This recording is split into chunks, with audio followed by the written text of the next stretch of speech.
Olá, é, estamos aqui para falar de um tema muito importante no nosso ambiente de tecnologia, para falar de cybersecurity e a importância desse assunto para a continuidade e para o futuro das empresas.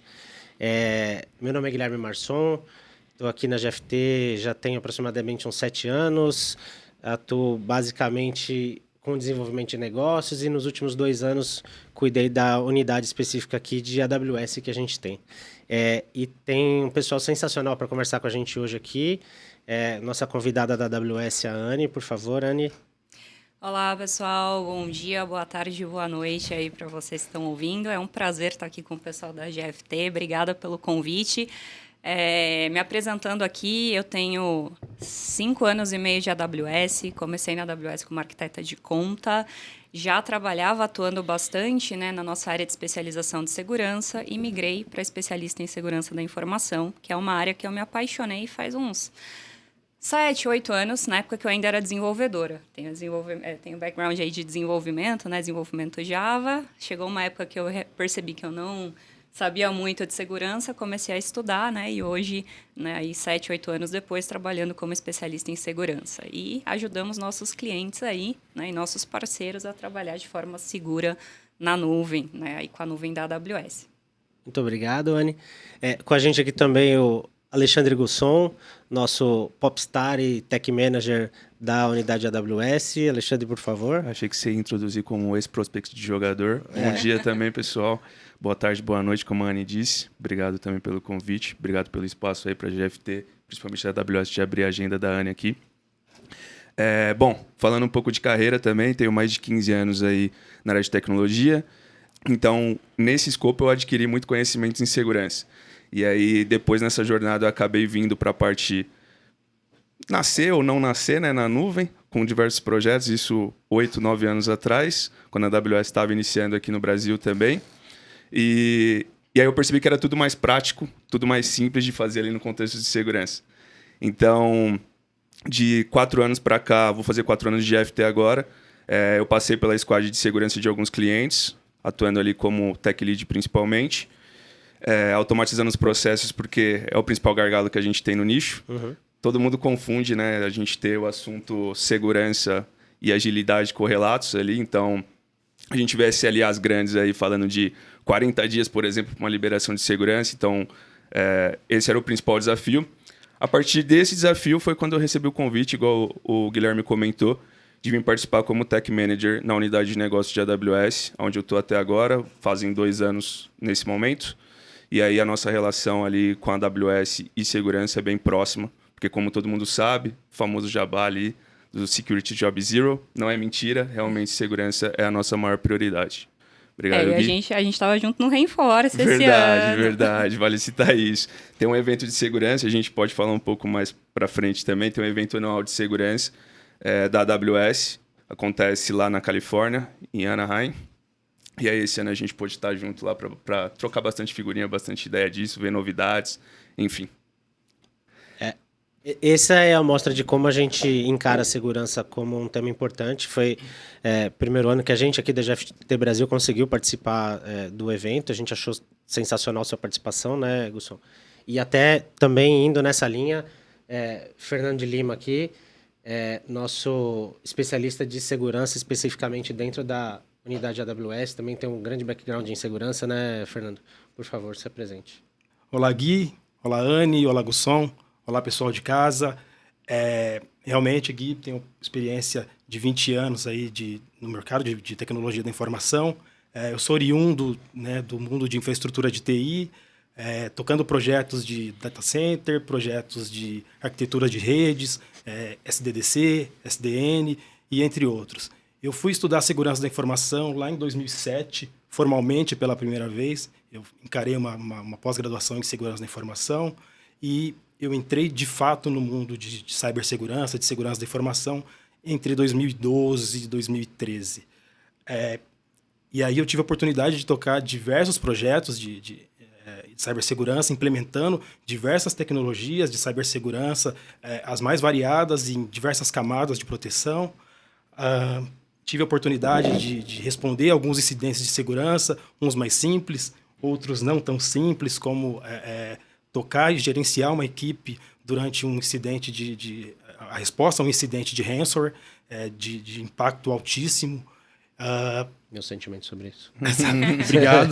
Sofro até hoje com isso, mas tive essa experiência, uma experiência difícil, mas uma experiência que te cria casca. E cheguei na GFT há 6 meses, mais ou menos, e justamente para somar na frente de cibersegurança dentro da BU AWS. Sensacional, Fernandão. Obrigado a presença de vocês. E vamos partir aí pro nosso papo, né? Então, assim, aproveitando você, Fernando, como é que você entende que a segurança da informação se relaciona com as normas de conformidade, especificamente? Porque todo mundo acha que os ambientes são seguros e pronto, e que a gente consegue dizer isso, esse ambiente é seguro. Mas eu acho que a coisa não é bem assim, né? Eu entendo que a cibersegurança e as normas, elas andam juntas, né? Se, por um lado, nós temos as normas, né,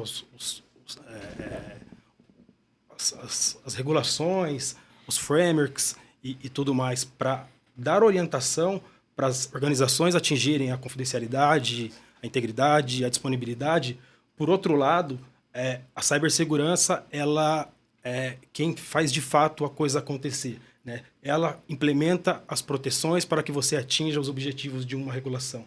Então, por exemplo, existe uma norma que diz que eu tenho que criptografar meus dados em repouso. A norma diz, mas quem executa é a cibersegurança. Então, acho que essa relação ela existe, né? E ela é mais forte, né? Como sempre foi. E nesse cenário das normas de conformidade ainda, você entende, por exemplo, que as normas são restritas a um ambiente muito específico? Por exemplo, para tratar dados de saúde, uma empresa precisa seguir as normas, ou as normas seriam algo que a gente deveria considerar nos clientes e nos ambientes em geral que a gente tem? Quando a gente olha, né, e aí, quando você pega material da AWS de segurança, você vai ver que tem um modelo de responsabilidade compartilhada.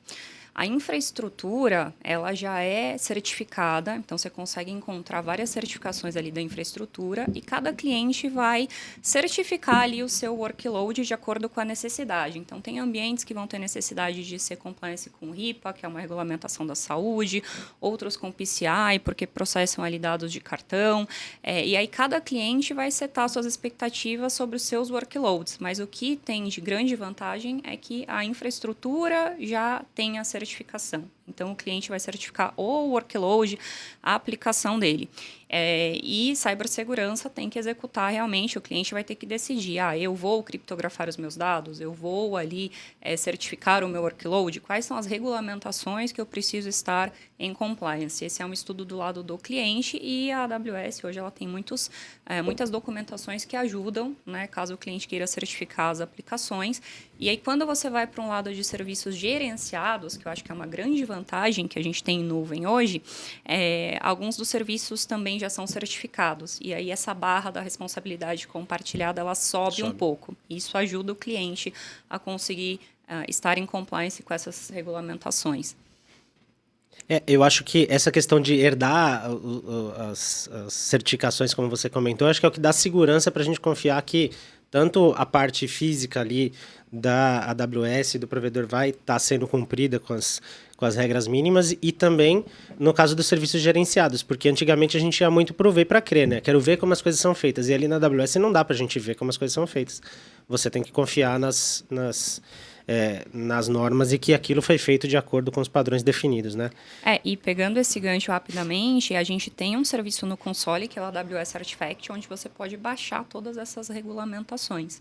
Isso sai com uma marca d'água da sua conta, não tem custo nenhum, e você consegue ver todas as auditorias, todas as documentações, consegue ver SOC, ISO, então o cliente consegue ver todos os processos ali e as documentações. Sensacional. E aí, quando ele está num processo de auditoria para uma dessas certificações, isso ajuda bastante, né? Sim, certamente. Sensacional. Até mesmo, em alguns casos, para escolher os produtos, né? Então, tem produtos que já estão de acordo com algumas normas, tem produtos que não estão de acordo com alguma norma e você não deveria usar em determinados momentos, né? Acho que Exatamente. Por exemplo, o nosso RDS ele já é compliance com PCI. Então, no ambiente PCI, você pode tranquilamente usar esse serviço. Tem uma listagem, né, uma documentação onde tem todos os serviços e quais são as certificações que aquele serviço atende. Né? Isso é público, os clientes podem consultar e aí utilizar, né, para fazer as arquiteturas.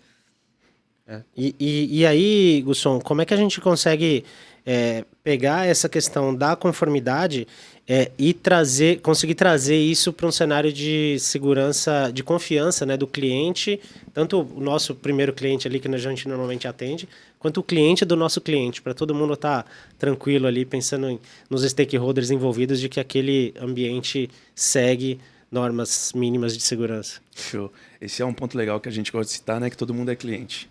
Então, quem não entende isso, talvez não trabalhe ou trabalhe trancado em algum lugar, né? Mas não sei como que trabalha. Mas desse ponto de como é a confiança, eu gosto de dar aquele exemplo de dados vazados ou um ambiente fora, né?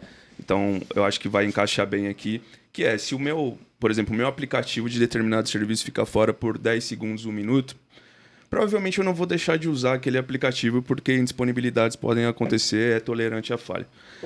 Agora, se eu recebo uma notificação que os meus dados foram vazados, principalmente vamos pensar de uma instituição financeira ou pensando na área de saúde, que tem muitos dados sensíveis ali, que esses dados vazaram.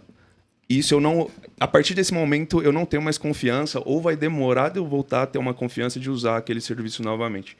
Então, eu gosto de dar esse exemplo um pouquinho drástico porque pode impactar diretamente o seu lado financeiro, pensando tanto como empresa como na perca de cliente, né? Pegando também o gancho que a Anne colocou... Impacto financeiro, você não está falando só do resgate, no caso de ransom, por exemplo, que a galera pede aquele famoso resgate ali, não, né? Então, tem também, pensando de todos os lados, né? Eu posso ter esse pedido, eu posso perder o meu cliente. Nós temos pesquisas hoje que mostram aí que após um ataque, demoram cerca de 3 a 4 meses para voltar a consumir o mesmo número de recursos dentro da nuvem, ou seja, também existe um impacto no provedor de nuvem, existe um impacto, no nosso caso, da consultoria que vai deixar de ter aquele serviço ou se estava diretamente correlato à atuação que teve, como o Fernando mencionou um pouco antes do caso dele. Também traz ali, denigra um pouco a nossa imagem, então é ruim para todos os lados. Então é ruim para todos, né, todos os clientes que estão envolvidos. Esse é o principal no fator de confiança. Isso eu estou falando ainda no meu caso, que penso que eu sou uma pessoa, né, todos nós aqui, um pouco mais jovens. Vamos pensar num público como, por exemplo, a minha avó. Eu tenho certeza que ela não vai usar nunca mais. Ela não vai ter mais aquela confiança de uso do serviço. Então, isso eu acho que é o ponto que eu queria pegar do confiança do cliente. E só para parafrasear um pouco do que a Anne colocou do Artifact, de como que eu vejo ali a regulamentação, até foi pensado, a gente pode vir e falar, beleza, eu tenho que estar conforme. Então, como é que eu faço isso? Como é que eu descubro qual o primeiro passo ou como que eu devo avançar? Quais tasks eu devo, quais atividades, quais tarefas eu devo criar aqui para o meu time para que eu fique conforme? Pensando nisso, a AWS tem recursos, como a Anne citou alguns, e também foi desenvolvida a oferta que a gente discutiu um pouco antes, né? Em conjunto com a AWS, que hoje a GFT chama ali de CyberCheck, que é exatamente mostrar como é que você está nesse estado atual de maturidade do seu ambiente, quais os próximos passos que você tem que dar para alcançar aquele objetivo. Seja ele a conformidade, seja aumentar o score ali de segurança dentro do seu ambiente, encaixa super bem. Então, só para pegar o gancho de que mesmo que você habilite, passe a usar, olhe, tem como também já falar quais os passos que você deve ter a partir daquele momento para aumentar a sua confiança, né? Aumentar ali a sua maturidade. Para chegar nesse nível de conformidade, né? Exato. Exatamente. Te dá um respaldo, né? Você ter um selo, pensando que as normas, né? Elas são cuidadosamente pensadas, ela olha com foco naquele negócio, PCI, enfim, você ter um selo de que você está compliance com aquela norma, acho que te dá um respaldo para o mercado e fala, poxa, eu posso colocar, sei lá, o meu dinheiro ali, eu posso usar aquele serviço que pelo menos eu tenho um respaldo de que eles estão seguindo boas práticas e que eles têm uma maturidade elevada de segurança. Perdão. Não, e a gente, acho que um ponto importante, né, a gente lembrar dos impactos que tem um vazamento de dados. E aí, falando um caso pessoal meu, eu tive dados vazados e criaram uma conta, né, que era um e-mail que não era o meu, um celular que não era o meu, mas era o meu CPF. Começou a chegar boleto. para mim. E aí eu tive problema com impacto no meu score, fui negativada até eu conseguir fazer um boletim de ocorrência, fiz um boletim de ocorrência e consegui resolver a situação. E eu conheço mais de uma pessoa que teve esse tipo de impacto. Então, quando a gente pensa em impacto nos clientes, né, parece, só vazou ali, né, um dado. Às vezes, infelizmente, algumas pessoas pensam assim, não, gente, vazou um dado, um CPF, é uma informação ali que pode ser muito crítica para uma atividade que vai prejudicar aquela pessoa, né, que vai trazer transtornos para aquele cliente. Então, o cliente realmente, né, e hoje saíram algumas pesquisas, eu não vou lembrar os números agora, mas tem algumas pesquisas do quanto as pessoas no Brasil estão preocupadas com essa questão de vazamento de dados e privacidade, né? Então, se vocês forem fazer uma pesquisa, vocês vão ver que uma boa parte da população já tem isso como tema recorrente no dia a dia, essa preocupação recorrente, principalmente porque causa esses transtornos na vida da pessoa. Sim. Nossa, causa.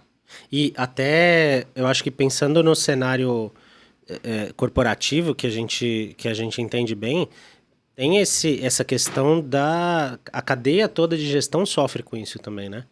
Porque os incidentes vão ser discutidos você tem que discutir com o seu pessoal de segurança, de pessoal jurídico, para ver quais são as questões de mitigação que tem que acontecer. Você tem que discutir com pessoal de relações públicas, como é que você vai levar essa informação para o mercado. O GPO, agora temos a LGPD, né? Tem o GPO agora, tem a Agência Nacional de Proteção de Dados, né? A NPD. Exatamente, uma série de coisas que tem que ser considerada ali e que sempre vai voltar para a questão de que como que estava montado esse ambiente, o que estava sendo usado de boa prática ali, não é?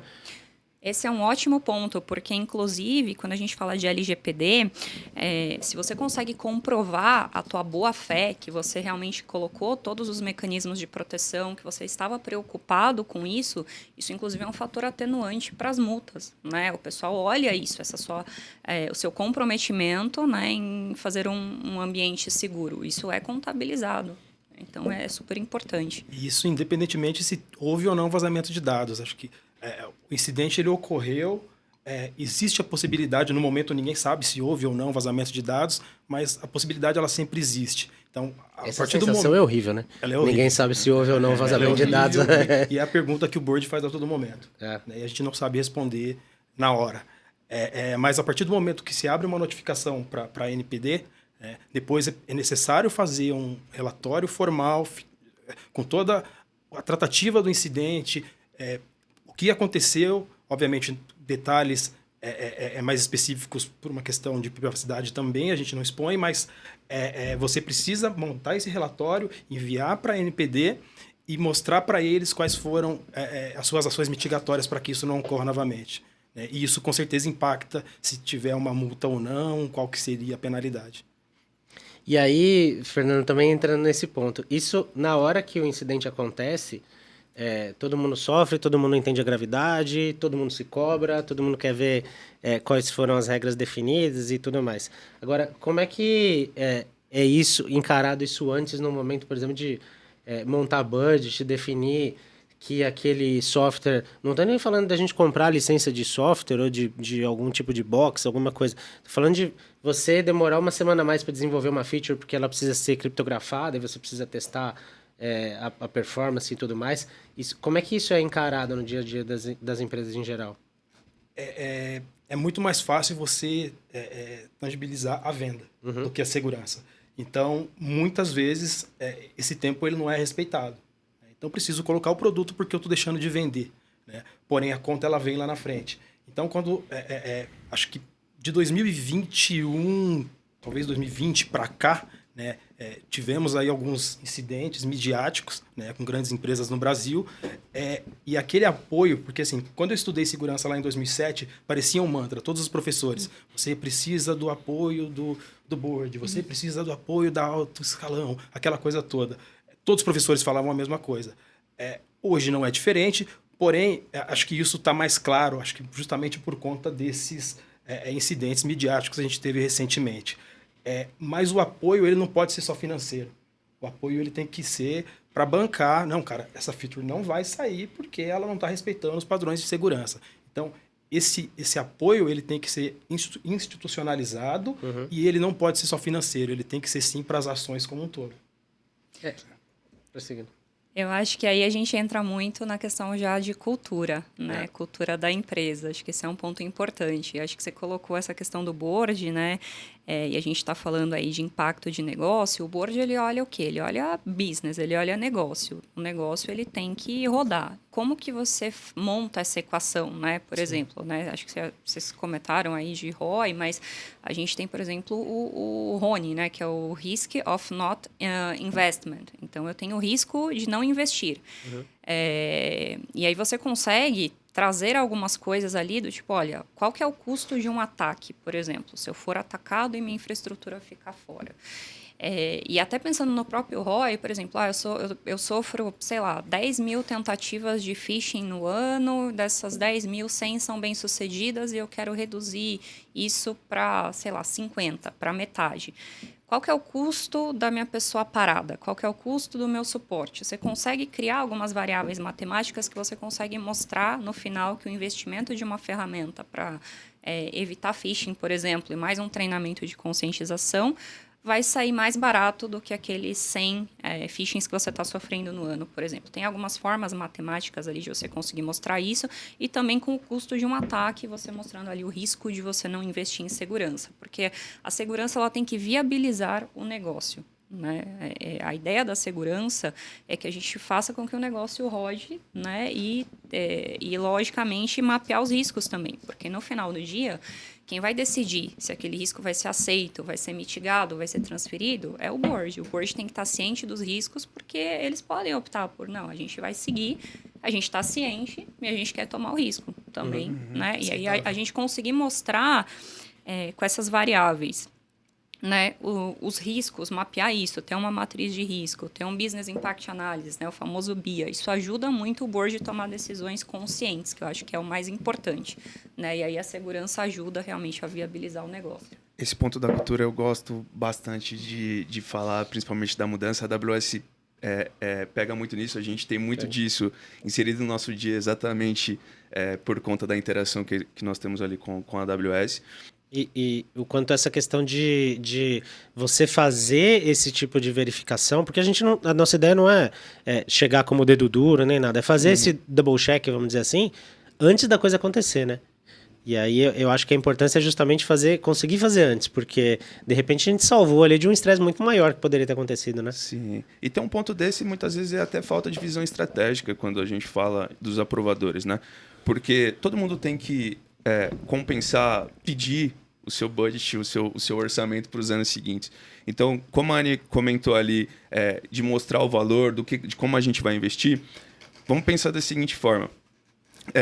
Eu não tenho a visão de nada. Eu sei que talvez eu tenha alguma vulnerabilidade, mas eu não fiz esse scan, eu não fiz esse mapeamento do meu ambiente. Como é que eu vou convencer de ter um investimento para os anos seguintes para que eu não perca clientes, para que eu não tenha algum ataque, para que eu não tenha algum vazamento? Então, é até falta de visão estratégica, pegando do contexto cultural. Tem que pensar nisso. Não é que é dedo duro, nada do gênero. É realmente mostrar a maturidade que você tem e aonde a gente quer chegar em conjunto. Isso faz bem para a saúde da empresa, para a saúde financeira da empresa. Segurança a gente não pode colocar nada embaixo do tapete. A gente realmente tem que ter a maturidade de ver o momento que a gente está e fazer um plano, né, de melhoria. Acho que trabalhar aí com uma jornada contínua, até porque os ambientes de nuvem eles são dinâmicos. Então, é importante você ter uma jornada contínua e sempre evoluindo a maturidade e acompanhando as inovações. Né? A gente estava lá no Reinforce, teve vários lançamentos. A AWS, por exemplo, lança features, agora vai ter reinvent, vai sair um monte de coisa. Então, tem coisas ali que talvez vão te ajudar muito a fazer uma coisa que você queira fazer. E pegando essa questão da cultura, né, a gente sempre fala na AWS que segurança é prioridade e segurança é responsabilidade de todos. E a gente vê muito isso desde do pessoal que trabalha no dia a dia até a alta gestão. Né? E eu costumo falar, a cultura é a maneira como a gente faz as coisas. E aí vou dar um exemplo. Você entra numa empresa e todo mundo fala para você, olha, não pode fazer tailgating, não pode deixar outra pessoa passar ali, né? Você passa seu crachá e se alguém tentar passar atrás, você barra. Só que aí a pessoa, no primeiro dia de empresa, ela vê todo mundo fazendo tailgating.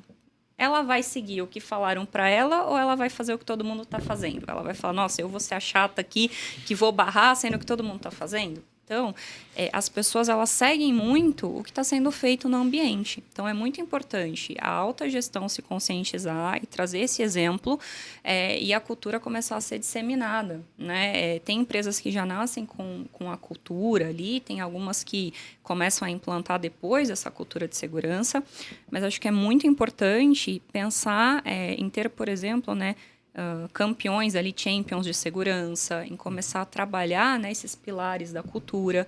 E não é só treinamento.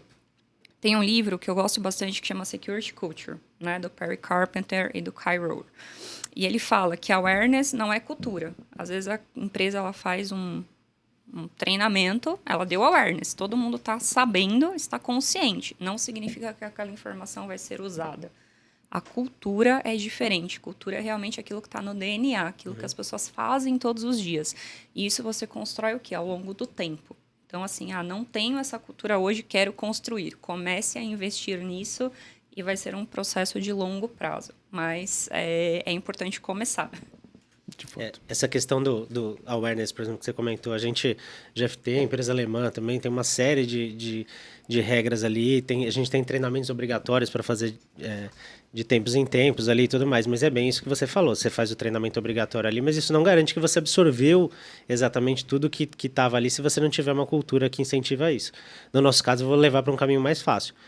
É muito raro, muito raro, e todo mundo percebe quando acontece de alguém, por engano, enviar para algum cliente ou para fora da GFT um PPT ao invés de mandar um PDF. Porque isso é super martelado e voltado que no nosso processo tem que enviar PDF. São coisas simples que a gente consegue fazer com essa implementação da cultura, né?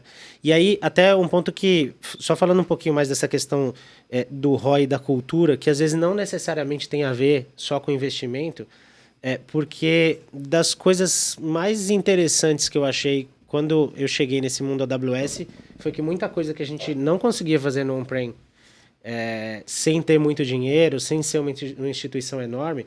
Por exemplo, tem um firewall de alta tecnologia, ou você ter criptografia nas máquinas. Quando eu vi criptografia geral nas máquinas, eu fiquei apaixonado por aquilo. Achei sensacional.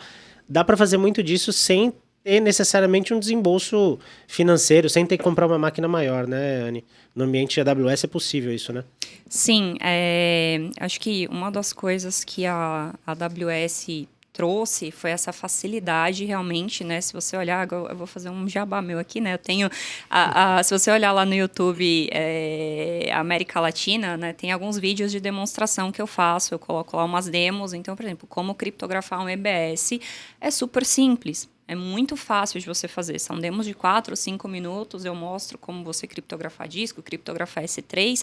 É uma coisa para quem veio do mundo on-premises, né? Não é tão simples, às vezes, você fazer as coisas. Você ter máquinas. Então, a nuvem, ela traz essa facilidade de você escalar ambientes, de você ter acesso a ferramentas que muitas vezes você não teria se você tivesse que comprar. Né? Esse ambiente traz essa facilidade.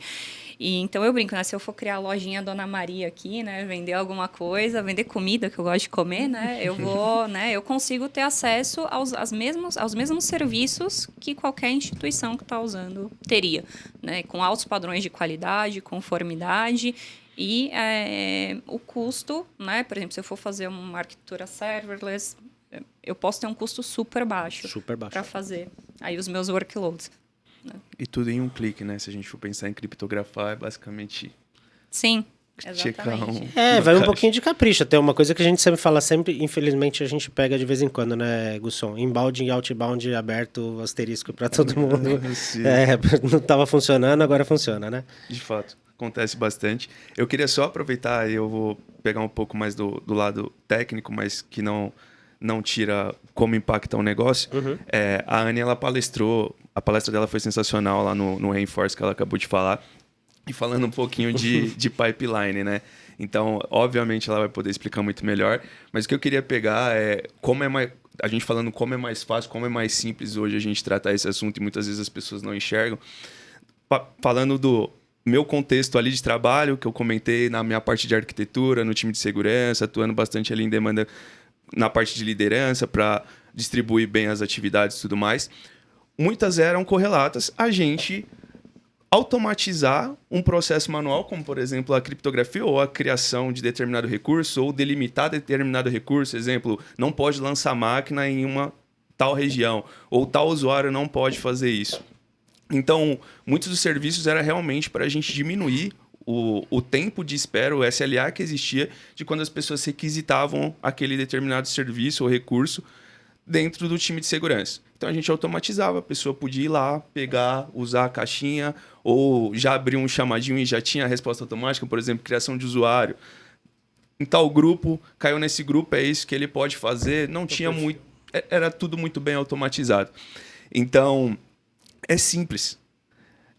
Não é nada de outro mundo, obviamente. Precisa comprar produto ou você consegue fazer... Existem as relações, né? Uhum. O famoso depende do tamanho do ambiente. Nós temos um ambiente de, vamos dizer, uma conta e tem ambiente de, sei lá, 5 mil contas, 10 mil contas. Então, óbvio, a régua sobe um pouco de dificuldade com base em qual o tamanho do cliente, qual o tamanho do seu time e também nos produtos que você tem e você utiliza ao entorno. Então, tem determinadas empresas que não homologam determinado serviço. Como você comentou um pouco antes, esse serviço não encaixa no meu uso do dia a dia, meus usuários, não podem utilizar os meus funcionários dentro do ambiente em nuvem. Uhum.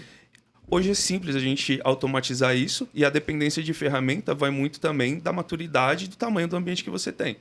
Como eu mencionei ali do próprio ativo, da própria oferta que tem para desempenhar, para conseguir enxergar a maturidade com os próximos passos. A gente tem cenários de que foi feito gratuitamente apenas realmente para mostrar aonde você deveria atuar primeiro. Uhum. Não é que é pago, não é uma ferramenta paga. Não, tem como me ajudar nisso? Levantar a mão tem como me ajudar? Então, não é a dependência de uma ferramenta. Isso que eu queria colocar que é um pouco mais simples hoje, né? Sim, acho que pegando o gancho aqui, né, eu tenho um background de desenvolvimento, entregando a idade, aqui eu sou da época que eu tinha que subir o servidor, eu conheço bastante da parte de sistemas operacionais, porque eu trabalhava com Linux, eu tinha que fazer toda a configuração do ambiente para conseguir começar a desenvolver alguma coisa. Uhum. Né? Então, era muito difícil. Hoje, com a nuvem, você consegue começar a desenvolver e focar ali no código que você tem que fazer. Porque você já tem ali Lambda, ou você consegue pegar uma imagem pronta e subir já com todas as ferramentas, ou usar uma IDE na própria cloud, AWS ou Cloud9, por exemplo. Então, é muito fácil você focar no desenvolvimento sem se preocupar tanto em ambiente.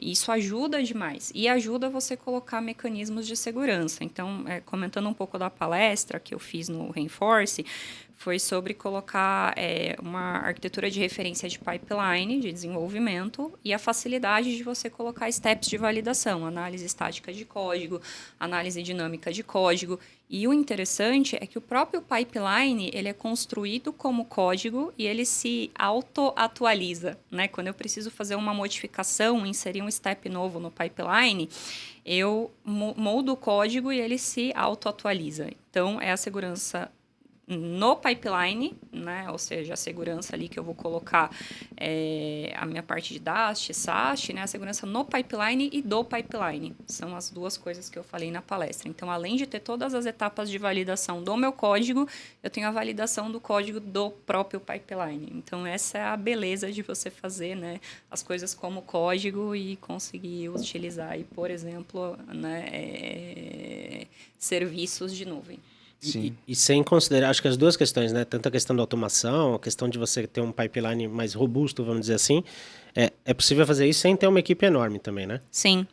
Você tendo um pouquinho dessa cultura, eu acho que a coisa consegue funcionar legal, né? Sim, a gente inclusive tem essas arquiteturas de referência que o código está pronto para deployar. Nós fizemos essa apresentação, que nós tivemos a demo em em 2 pessoas. Nós pegamos esse código de referência e assim, fizemos alguns ajustes, mas são coisas rápidas de você fazer. Não precisa de grandes conhecimentos, você já tem uma boa base ali, né, para você começar a trabalhar. E pensando nesse cenário também cultural, eu acho, como é que um framework como o NIST ajuda você a ter isso mais implementado, vamos dizer assim?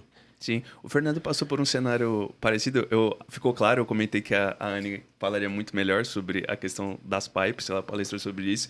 E eu acho que do NIST o Fernando passou por cenários aí que ele pode complementar um pouco. Eu entendo que antes do NIST, né, acho que para você, o ponto de partida está no programa de cibersegurança. Né? Como que eu institucionalizo, como que eu mostro para a minha organização que eu tenho um programa de cibersegurança. O que é isso? Então, acho que olhando por negócio, as regulações elas podem atender de acordo com o negócio. Então, PCI, LGPD, RIPA, enfim, você tem esses específicos que vão guiar, né, o programa de cibersegurança de acordo com o negócio. Porém, você tem o NIST, você tem CIS e algumas ISOs que elas são mais genéricas e, na minha visão, elas são totalmente aderentes para qualquer tipo de negócio. Então, olhando para esses frameworks, eles justamente vão te dar subsídios, te dar direcionamentos para que você tenha, de fato, um programa de cibersegurança. E aí a gente não está falando... Obviamente, cibersegurança a gente olha para algo mais tecnológico, mas não, a gente também vai estar olhando para processo e olhando para pessoas. E aí você até comentou, você tinha falado de board nos outros que a gente estava, os outros pontos que a gente estava comentando. Você precisa chegar a explicar NIST para o board? Não. Ou é algo mais transparente que você... Algo mais transparente. Obviamente você vai falar, né, na linguagem do board, você vai falar da tecnologia, vai falar do processo, vai falar das pessoas e qual é o objetivo daquilo. Mas para os times de tecnologia, aí não só falando de segurança, para toda a equipe de TI, né, a gente tem que ter isso bem claro para todo mundo. Interessante. E aí, pessoal, a gente falando nesse cenário de cultural e de preocupação com a segurança, como é que a gente consegue encaixar isso com um plano contínuo? Porque, como você bem comentou, né, Anny, quando a gente desenvolve uma aplicação, naquele momento ela pode ter passado por uma verificação, você pode ter feito uma avaliação, mas tudo isso no nosso mundo é sempre muito vivo, né? As coisas são atualizadas, as coisas estão sempre diferentes e podem novas coisas acontecer, tanto quanto novas brechas sendo descobertas e tudo mais. Como é que a gente encaixa isso num plano contínuo e mais vivo aí? Acho que esse é um bom ponto. O primeiro passo e a gente trabalha assim hoje, né? Meu time trabalha assim, fazendo jornadas com clientes. Então, o primeiro passo é a gente entender o cenário atual, né? Trabalhar ali para coletar informações, tanto automatizadas quanto alguns questionários, para entender o momento ali do cliente. E aí a gente consegue ver, olha, precisa trabalhar melhor o pilar de cultura, pessoas, precisa trabalhar melhor o pilar de processos. Então, a gente faz realmente ali uma verificação, uma avaliação para sair com o resultado. Inclusive, acho que é legal comentar, a gente tem um site que chama Security Maturity Model, que tem uma versão em português e tem uma planilha que os clientes conseguem baixar para fazer uma coisa inicial. A partir disso, a gente consegue gerar um plano e aí, no caso, nós, especialistas da AWS, ajudamos o cliente a gerar esse plano e priorizar os itens. Por exemplo, o processo de incident response, ou então eu preciso trabalhar melhor, fazer uma simulação ali de chaos engineering, ou então eu preciso fechar meus security groups. A gente trabalha com quick wins, foundation, eficiência e otimização.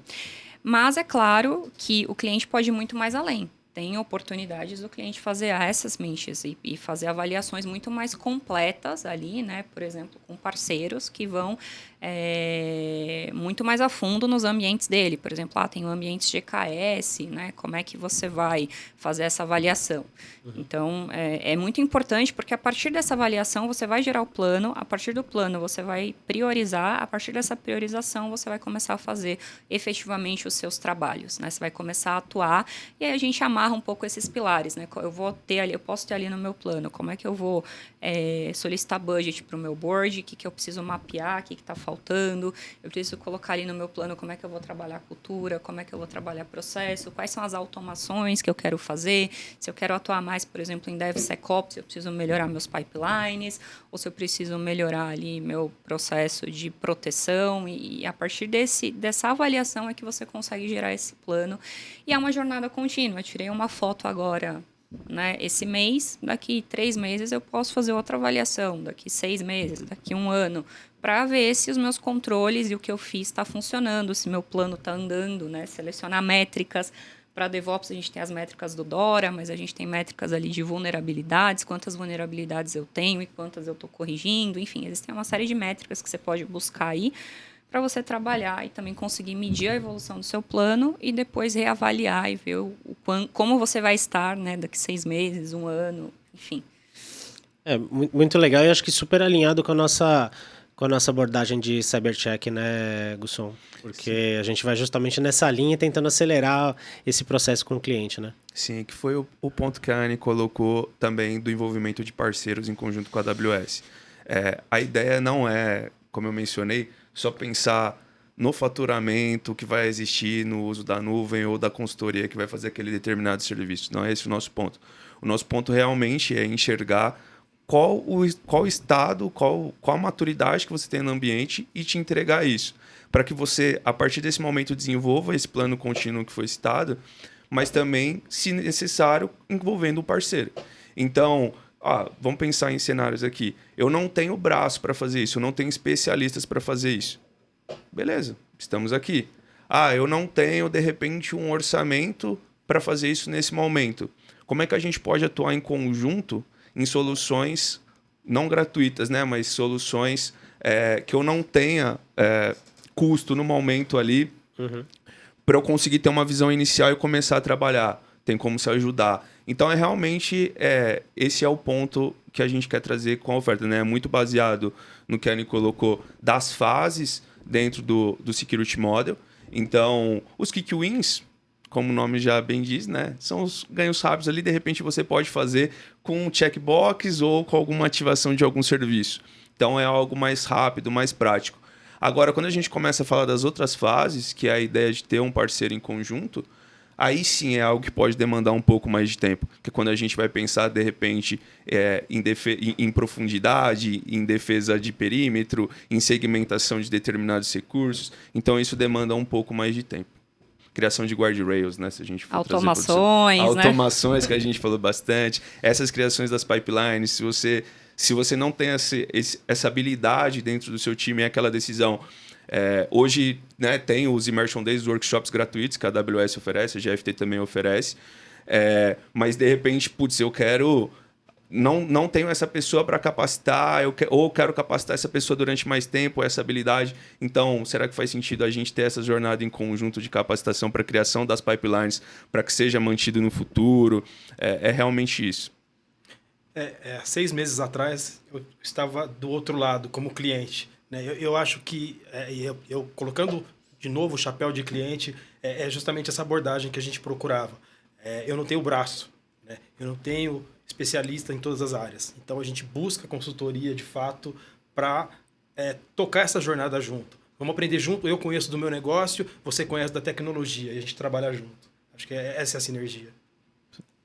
E acelera muito, né, o processo em alguns clientes, porque a gente sabe que tem clientes que são, a gente chama de builders, aqueles clientes que fazem tudo e põem a mão na massa, mas alguns clientes, eles já, assim, até têm o conhecimento, mas não tem um time tão grande para executar. Então, eles vão executar mais a longo prazo e, às vezes, a expectativa deles é uma execução mais a curto prazo. Então, ajuda muito, né, a acelerar o processo de execução, né, de segurança desses clientes.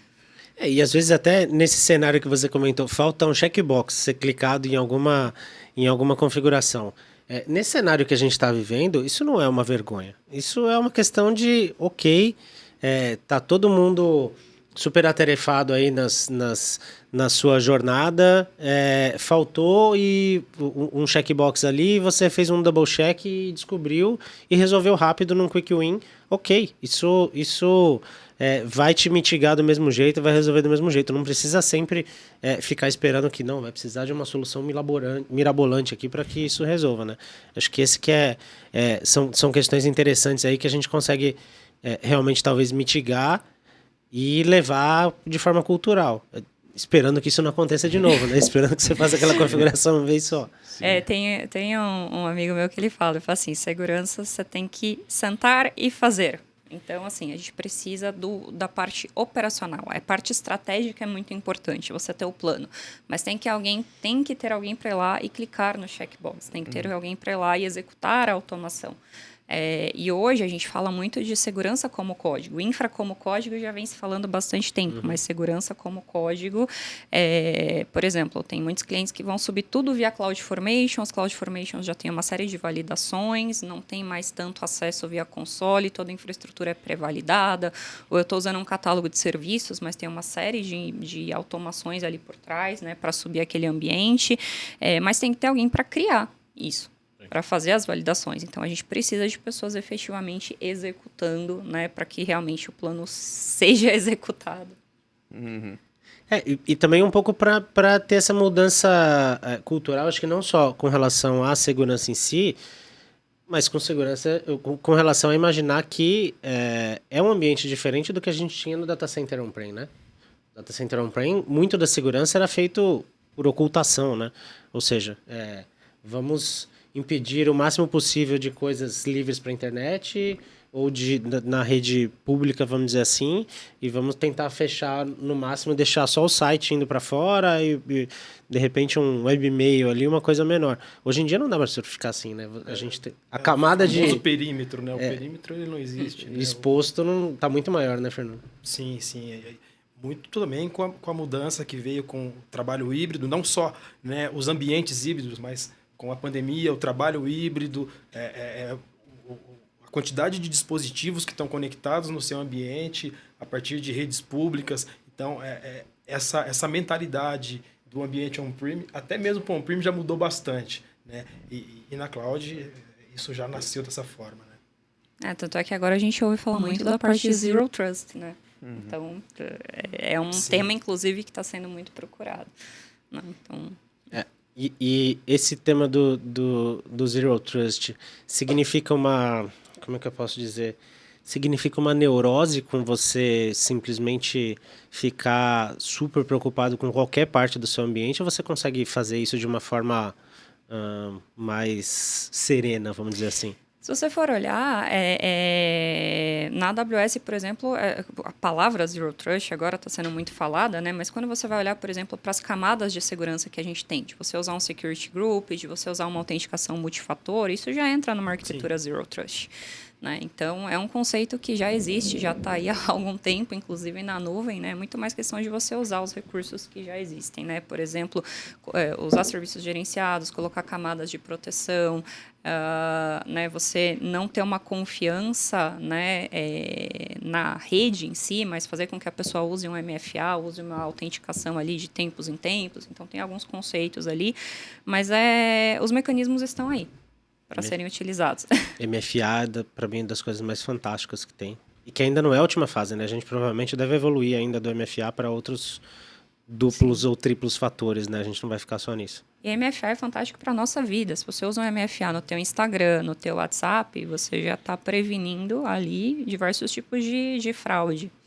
E, infelizmente, muita gente não usa, é super simples de usar, mas você já tem ali, né, uma proteção a mais contra esses famosos golpes que a gente vê aí, né, para pessoa física. É uma fase um pouquinho chata que você tem ali, né? Toda vez você tem que fazer aquilo, mas, gente, é tão mais tranquilo. Ou quando a gente tinha os famosos tokens físicos, que aquilo sim era um negócio, né? Cadê meu token? Aonde Perdi tá meu meu token, pelo amor de Deus, gera o token de novo. Isso era mais complicado. A gente imaginando nesse cenário da gente ter a cibersegurança e a segurança da informação com essa importância, como é que vocês veem isso entrando com relação ao ESG, que é uma sigla aí que a gente tem muito difundida ultimamente, que a gente sabe que tem uma relação mais recente, vamos dizer assim, com segurança da informação, né? Falando então um pouco, puxar para o lado de sustentabilidade para facilitar, né? Hoje a gente tem um pilar ali da AWS dentro do framework de melhores práticas de arquitetura que é muito focado em sustentabilidade. Então, tinha aquela imagem de que sustentabilidade de alguma forma poderia tirar a performance das coisas, né? Nós tivemos alguns exemplos de conversas assim com alguns clientes ou paralelamente dúvidas que tinham ali. Uhum. E não é algo que degrada, muito pelo contrário, né? Então, juntando as duas coisas, inclusive até do ponto da avaliação que nós mencionamos algumas vezes que é feito ali dentro do CyberCheck, um dos pilares que é demonstrado é exatamente esse, de sustentabilidade. É importante você ter essa visão envolvendo segurança também, né? E eu implementar criptografia do MBS, como você comentou, não vou estar ferindo a sustentabilidade por conta disso, né? Não, e acho que a AWS, né, colocou recentemente aí o pilar de sustentabilidade no nosso framework, o Well Architected. Acho que é uma empresa que vocês podem ver na mídia, né, o comprometimento que ela tem com sustentabilidade. Acho que as grandes empresas hoje estão falando muito nesse tema, os nossos clientes falam muito nesse tema. É uma maneira do cliente entender, né, o quanto ele está sustentável e pontos que ele pode melhorar. E aí, por exemplo, um ponto, né, é a utilização dos recursos, né, de forma otimizada. E aí, para que eu vou subir uma máquina maior do que eu preciso e consumir mais recurso computacional do que eu preciso? Não, vou otimizar. Então, esse lado de otimização também é sustentabilidade. Você fazer um código ali mais eficiente.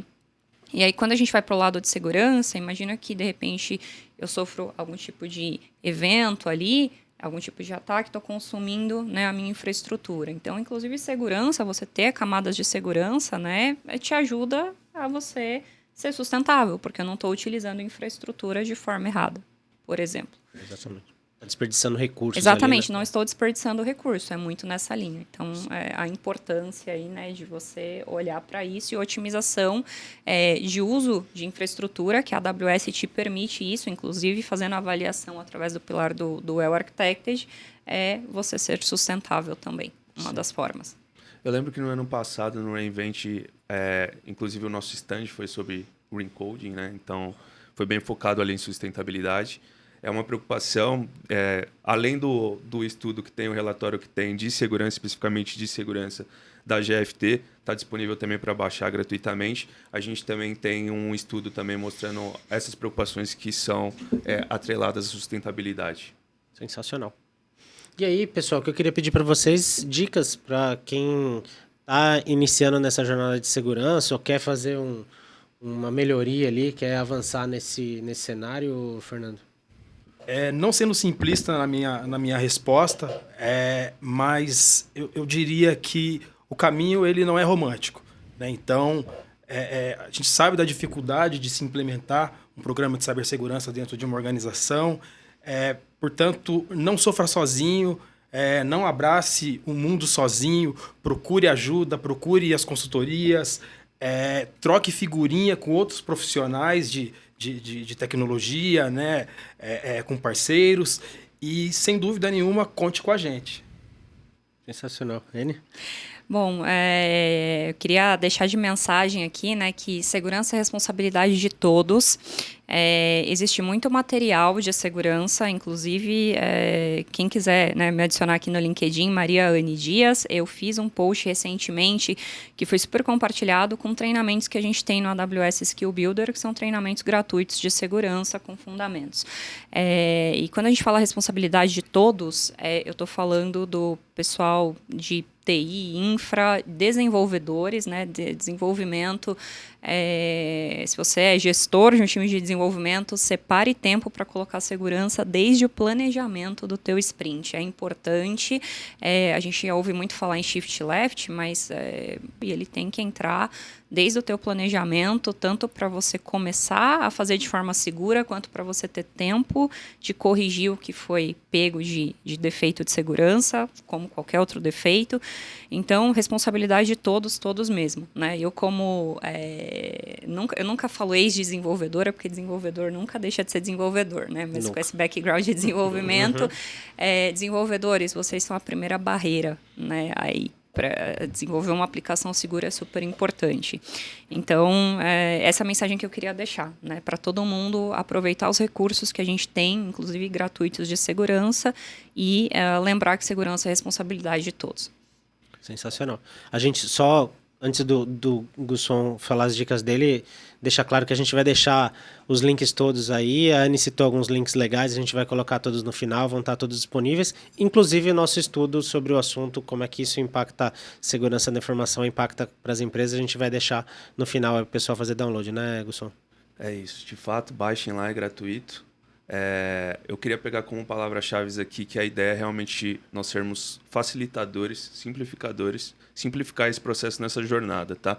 Então, isso não é jabá ou conversa comercial. Nós mencionamos aqui diversos casos que nós vivemos no nosso meio técnico de dia a dia. Então, tem que pensar dentro desses 3 pilares de pessoas, processos e tecnologias, em que nível de maturidade que você está. Então, para isso, contem sempre com a GFT, com a AWS, para avançar aí nessa jornada e obter sucesso. Sensacional. Muito obrigado, pessoal. Obrigado pela conversa. Espero que a gente consiga ajudar nossos clientes e parceiros aí nessa evolução na jornada de segurança. Obrigado. Obrigado.